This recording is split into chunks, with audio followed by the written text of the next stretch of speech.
চলতি বছরের ৭ নভেম্বর পর্যন্ত ডেঙ্গুতে আক্রান্ত হয়ে মারা গেছেন ৩০৭ জন, আর আক্রান্তের সংখ্যা পেরিয়েছে ৭৬,০০০। পরিস্থিতি ভয়াবহ হলেও বাংলাদেশ এখনও ডেঙ্গুর কোনো টিকা ব্যবহার করছে না।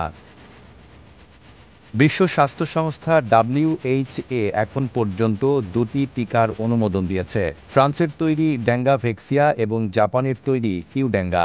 তবে এসব টিকার রয়েছে নানা সীমাবদ্ধতা। ডেঙ্গাভেক্সিয়া কেবল তাদের দেওয়া যায় যাদের আগে ডেঙ্গু হয়েছে, আর কিউডেঙ্গা শুধুমাত্র ৬ থেকে ১৬ বছর বয়সীদের জন্য কার্যকর, ফলে সবার জন্য উপযোগী নয় এই টিকা।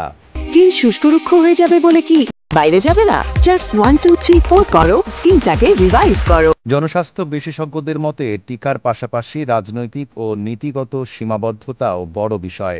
সরকার এখনও টিকা ব্যবহারের অনুমতি দেয়নি, কারণ এর কার্যকারিতা ও ঝুঁকি নিয়ে আরও গবেষণা প্রয়োজন।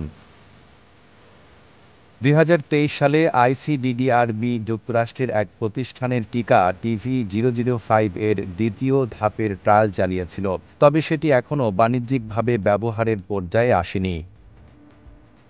বিশেষজ্ঞরা বলছেন, টিকার পাশাপাশি সবচেয়ে কার্যকর উপায় হল সচেতনতা, ঘরবাড়ি পরিষ্কার রাখা, পানি জমতে না দেওয়া, মশারি ব্যবহার ও নিয়মিত পরিচ্ছন্নতা বজায় রাখা।